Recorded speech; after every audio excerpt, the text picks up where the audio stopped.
So we've already seen the theory of queries in action in that they allow you to filter out the data. So you don't have to see all the columns that are in a table, you don't have to see all the rows that are in a table. So how do we actually go about creating and then saving and running our own select query? Well, we open our database and we're going to use the customers database in your working file. We go to create on the ribbons and we come to the queries section. Now you can go through the query wizard, but we're going to do this ourselves. So it's query design. Now what this does is opens two things. It opens the query grid, which is this grid behind, and in front of that it brings up the show table dialog box, asking us to choose the table or tables we want to base our query on.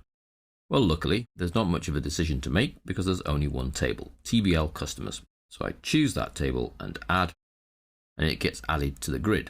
I can then close the dialog box. Now the table appears in the top half, so think of this top half of the screen as the in.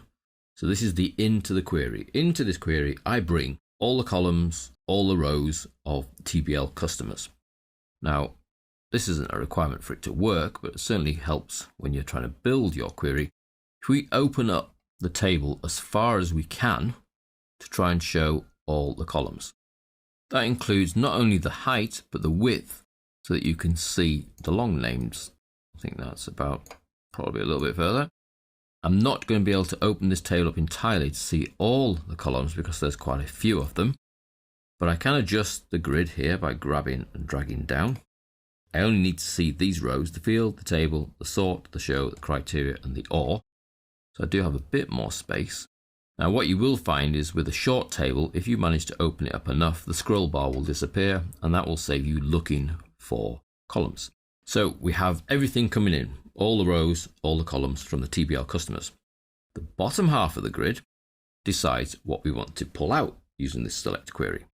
So the first thing to decide is which columns. Well, I'd like the first name. So there are a number of ways of taking the first name and placing it into the output part.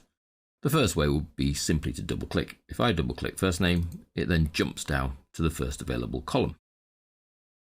If I want then the last name, let's do that a different way. So I select the last name, I can then grab and drag and drop it into the second position. A third method, if I want their email address, will be to actually come into the next available column, choose the little drop down and choose email address. So there's three ways really of deciding which columns you want to see. The double click is probably the fastest. The double click will always drop it into the next available space. The drop down will allow you to pick any of the columns you see fit. And the drag and drop will actually allow you to put it where you want, not necessarily at the end. It may be, for example, that I'd like the title as well, but I need it here before the first name.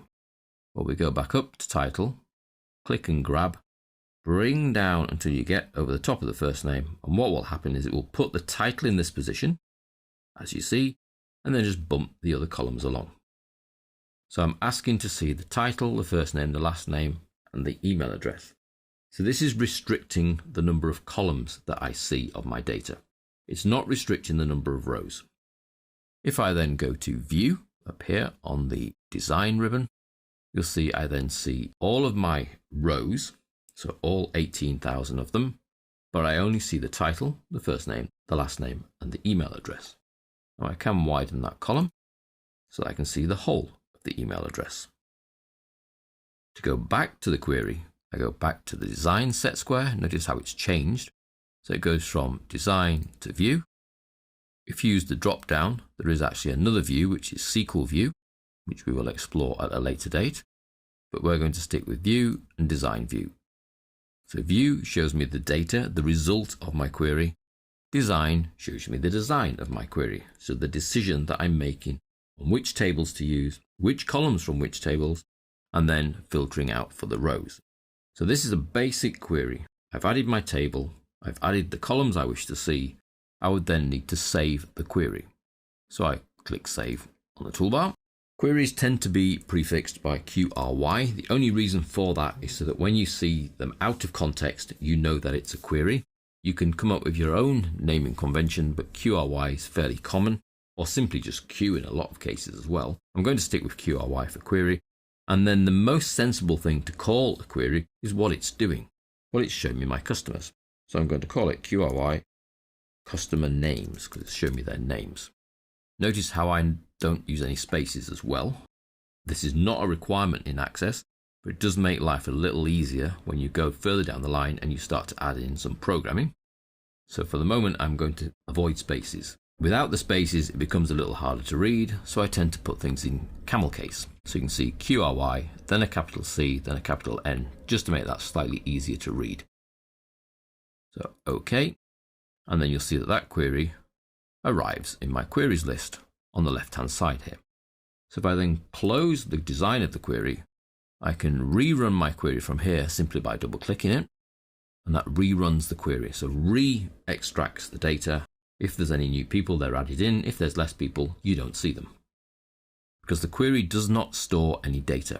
It just stores the question, the query. All that this query has been told to do is extract the title, the first name, the last name, and the email address of everybody in the customers table, and it will do that every time you run it.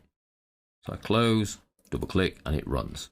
Now, if I need to go back into design of the query, I can right-click and choose Design View, and that takes me back into Design View, where I'm then able to flick between View and Design very quickly and very easily using the Query Tools Design context-sensitive ribbon.